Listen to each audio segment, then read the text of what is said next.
We've all been there. That moment when a familiar memory, something you've held on to for years, suddenly shatters like glass. A quote from a beloved movie, a famous logo, the spelling of a common word. You know how it goes. You've seen it countless times, perhaps even quoted it yourself. But then you see it again, and it's different. Not just slightly off, but fundamentally, undeniably wrong. But the unsettling truth remains. Your memory, once a steadfast anchor in your personal history, has betrayed you. This isn't just about misremembering. This isn't about an honest mistake. For a growing number of people across the globe, this shared phenomenon, this collective cognitive dissonance, points to something far more profound. It's called the Mandela Effect, and it's turning our understanding of reality on its head. The name itself comes from a striking example, the widespread belief that Nelson Mandela died in prison in the 1980s. Many vividly recall news reports, eulogies, even their own reactions to his death. Yet Mandela was released from prison in 1990 and lived until 2013, becoming the president of South Africa. This isn't an isolated incident. Think of the Monopoly Man.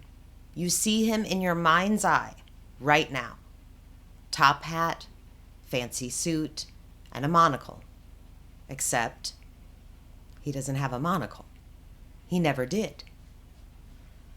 Or what about the iconic line from Star Wars, often quoted as Luke, "I am your father." Luke, I am your father. The true line? No, I am your father. No. Even the beloved Berenstein Bears. For countless people, it's spelled Berenstein Bears.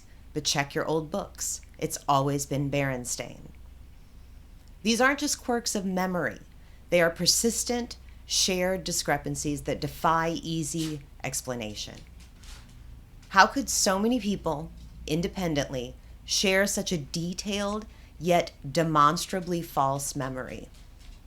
We've pretty much all heard of the Mandela Effect at this point, and probably all have our favorite ones. Post yours in the comments. Mine is Berenstain. It will always be Berenstain. But what is causing it? Here are some of the more prevalent theories, from the strange to the scientific. One of the most mind-bending theories attempting to explain the Mandela Effect plunges us headfirst into the realm of multiverse theory. This theory has become all the rage in pop culture. Think about the Marvel movies and Everything Everywhere All at Once. Great movie. The idea is not just one universe, but an infinite number of parallel universes, each subtly or dramatically different from our own. Every choice we make, every possibility, branches off into a new reality. Now, how do you explain the multiverse to an average person? Take a look at radio. If you walk into your living room, how many radio stations are there in your living room? Hundreds of radio stations, right? But your radio is only tuned to one frequency, and that's why you hear only one station. But how many stations are there in principle in your living room? Hundreds of vibrations, okay? Now replace the radio with electrons. The electron is a wave. In this breathtakingly vast cosmic landscape, the Mandela Effect isn't a glitch in our minds, but a momentary bleed-through from a neighboring dimension. Perhaps in another universe, the Monopoly Man does wear a monocle, and yet in another, Nelson Mandela did pass away decades earlier. Our consciousness for a fleeting moment might be slipping between these parallel realities, catching a glimpse of an alternate truth before snapping back to our original timeline. It's a concept that sounds like science fiction, yet the mathematical frameworks of quantum mechanics hint at its startling plausibility. Let's go back in time when the whole universe was the size of a particle What are the rules of quantum physics telling us? They're telling us that multiple universes could be popping in and out of existence. But what if the shifts aren't accidental?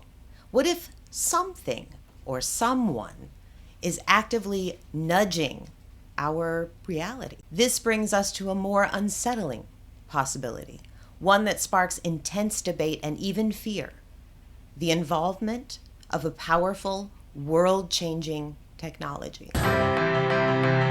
And many speculate about the role of CERN, the European Organization for Nuclear Research, and home to the Large Hadron Collider, the world's largest and most powerful particle accelerator, designed to smash subatomic particles together at incredible speeds, recreating conditions that existed moments after the Big Bang. Its stated goal is to unlock the deepest secrets of the universe, to understand the fundamental building blocks of reality. But for some, CERN represents something far more ominous. Some believe that CERN is conducting experiments that have caused us to enter an alternate reality. The sheer power of the collider, its ability to delve into the fundamental nature of existence, makes it a potent symbol for those who seek a tangible cause for the Mandela Effect. Why are so many people convinced that C-3PO never had a silver leg, or that there was a cornucopia in the Fruit of the Loom logo? There was. What does the Fruit of the Loom logo look like?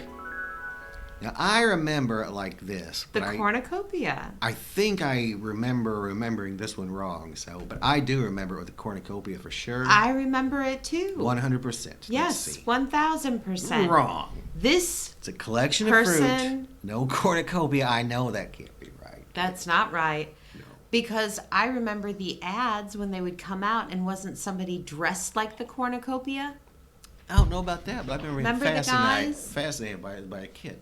Fascinated, I tell you. That's all I think about, that cornucopia. The Fruit of the Loom logo. Is it just our age catching up with us? What if it's something more? What if the universe itself is a grand illusion, a meticulously crafted computer program? I know of no one who has ever made this claim before, but I rather suspect that my experience is not unique. What perhaps is unique is the fact that I'm willing to talk about it. We are living in a computer-programmed reality, and the only clue we have to it is when some variable is changed and some alteration in our reality occurs.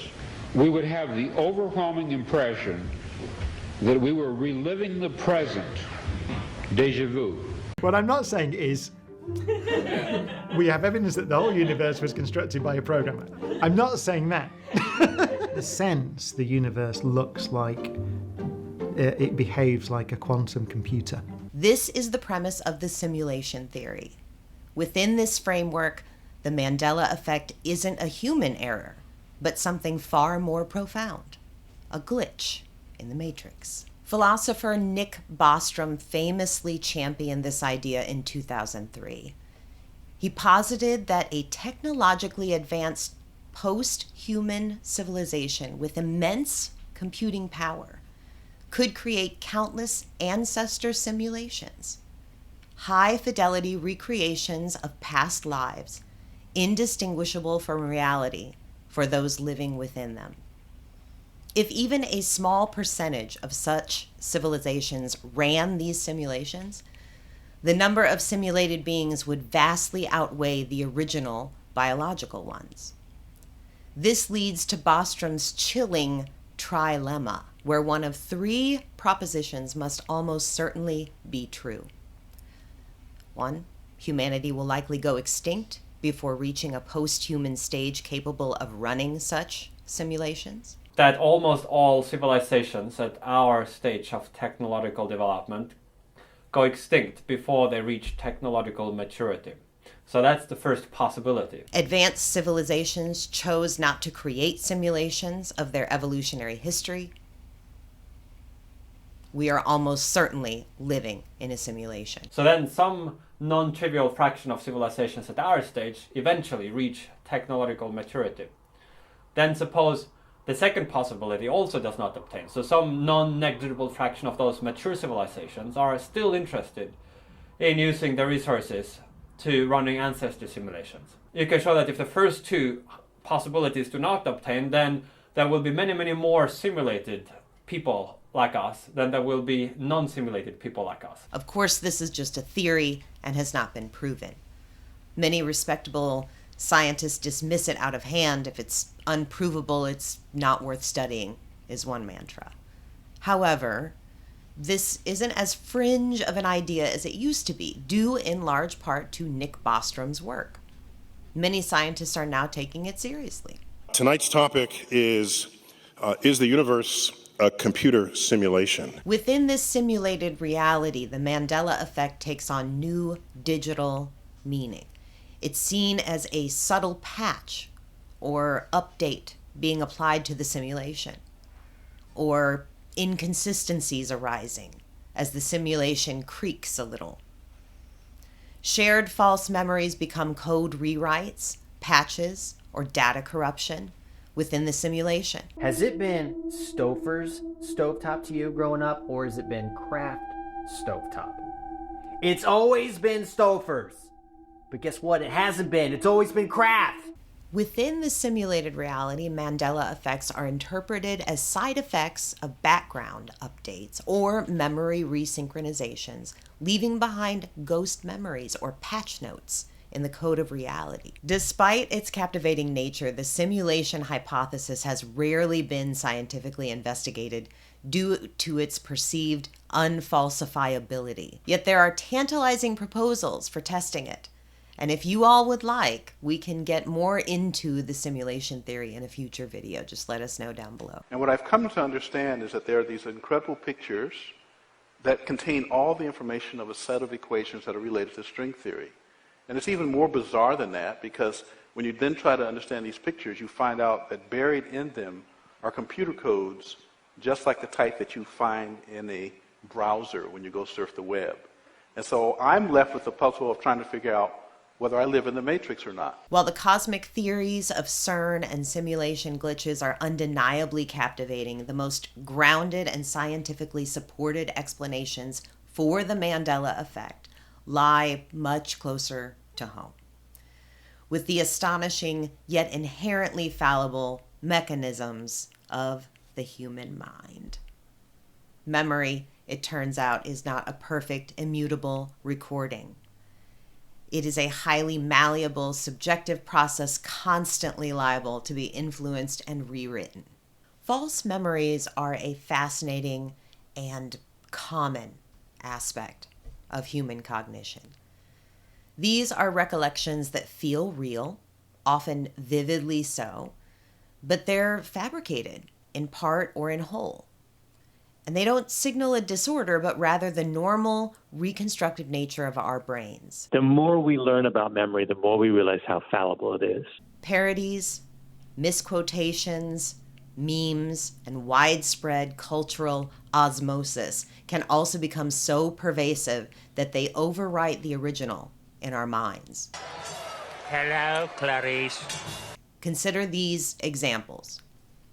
Darth Vader's iconic line, widely misquoted as, "Luke, I am your father." Often reinforced by parodies. The actual line is, "No, I am your father." No. The persistent belief that the Berenstein Bears were spelled Berenstein, perhaps influenced by common spelling patterns.